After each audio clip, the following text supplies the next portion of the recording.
Hello, what's up? So today we're going to do a review on Tar, written and directed by Todd Field. This is his first film in since 2006, starring Cate Blanchett, Noémie, Merlant, Nina Hoss, Sophia Carr, Julian Glover, Aaron Cordner, and Mark Strong. It is about a world-renowned female conductor who, in preparation for her upcoming live recording of Mahler's Fifth Symphony, experiences several controversies pertaining to her past and her recent actions. Yeah. So let's just dive right into this. I haven't seen in the bedroom and little children for a very long time, but Todd Field comes back to directing with such masterful control of the tempo of his film. I think films have to embrace the stories they're telling and have those stories be integrated into their storytelling itself. And with Todd Field, there is this delicious control of what's happening, even in scenes that are like long takes or like lengthy sequences of dialogue. He always has a measured way of executing scenes, which is very helpful because in those moments of quietness, he gets to establish the character dynamics and what especially Lydia Tarr, the main character, the titular character, is going through. I would think of, for example, the long take scene where Lydia goes head to head with a student who refuses to play Bach, and that delicious movement around. I'm not even talking about just the camera movement, which is impressive, but on how he captures human behavior, the student's behavior, Lydia's behavior as observed by other students, the student's reaction to her, even though that's from afar. It is a concise look at this character and her journey. So this is really a pure-blooded character study, and it is potent because it is clear-sighted on that. So with Todd Field's work here, it is masterful. I do love how this tempered cinematography really lets us be involved in how non-judgmental this world is. The viewpoint that this world absorbs is non-judgmental to Lydia, and that is in contrast to how judgmental things would be later on in the film. Like I said, I was talking about with the in-scene tempo of the film. I also love the editing of this film on how it measures things. It sometimes allows things to unfold. You never really know when it's gonna cut. Sometimes it's gonna linger for quite a while, and then you start to become conscious, like, what is happening here? And then there are moments where it would just cut. So then you're always on the edge. You're always watching for what is gonna happen, and that is important because this film dwells in the small details of Lydia's actions, of Lydia's words, of Lydia's life, and for that precision to be there present in the film, it is very important. There is a lack of non-diegetic score, which I also love because it doesn't decide for us what we're gonna feel.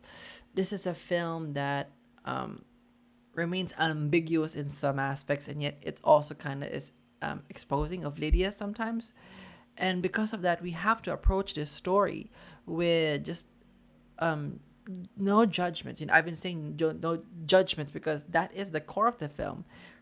Her being judged, and also, has her judgment been correct all this time for her to immediately be absolved of these accusations? Not really, but the film dwells in that gray area. And without the non-diegetic score, we are then more conscious. Our senses are heightened to what will be unfolding to us. Of course, there is what she's conducting. Some of the original scores composed by Hilda Godard, who composed Joker score, who won for that, and also this year's Women Talking. Let's see what else. Oh, of course, Cate Blanchett. All right, so Cate Blanchett is an actress who I've had such a journey with.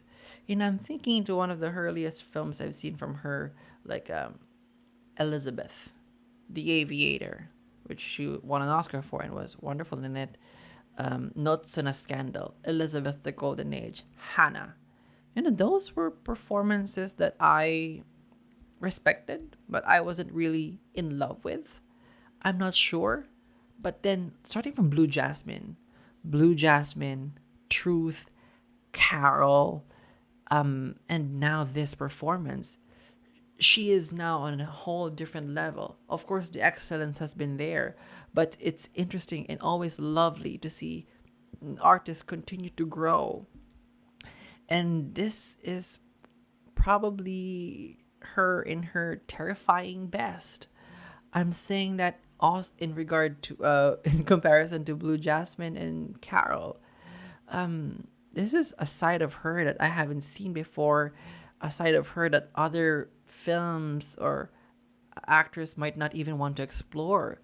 But she goes there with such stern ferociousness that is appropriate for the character, and she embraces that ambiguity and even that pride of her knowing where she is and who she is, and yet she encounters these scenarios that questions her place in this world, and how would she take that? She is one of the in the film one of the greatest living conductors, and yet the film follows her fall from grace. And how does that happen?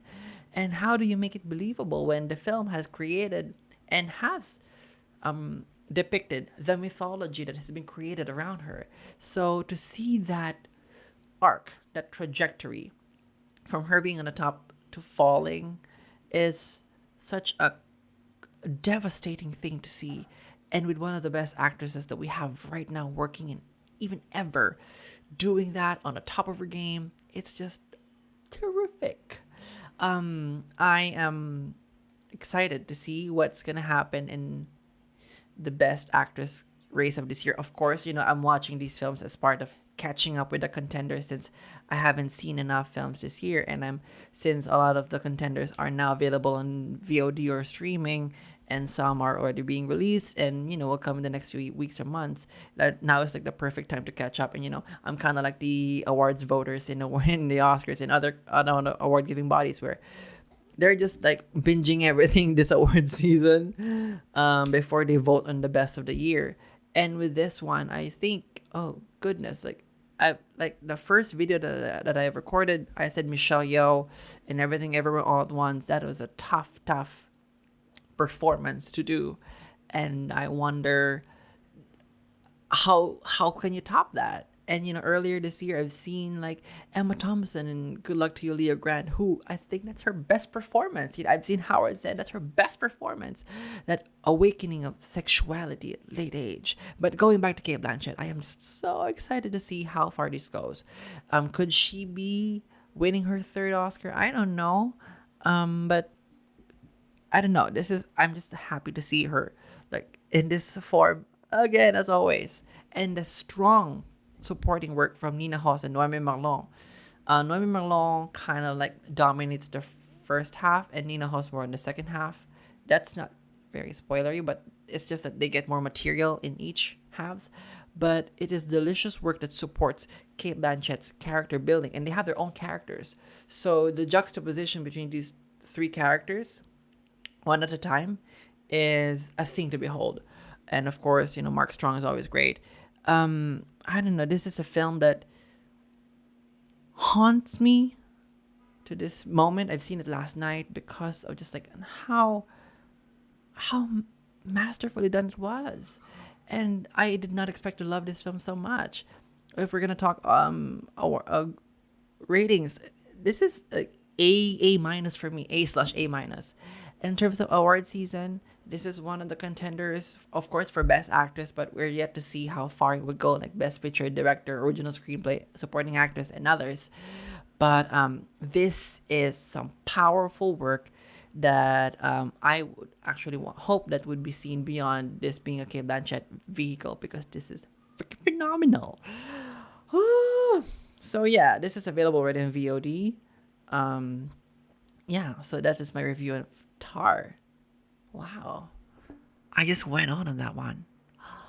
Anyway, so yeah, if I hope you like this review, please give this a thumbs up, hit the subscribe button, hit the bell button. We'll review more. Things are starting to line up. I'm just like trying to select a film that feels right at the time. But yeah, 2022. Now I'm just like 10 films into 2022, and I'm starting to get really excited. I just hope the award season is reflective of the excitement that I feel with the films this year. All right, so yeah, thank you so much for sticking with this short review, and I hope to see you in the next one. Take care, and whatever. Bye.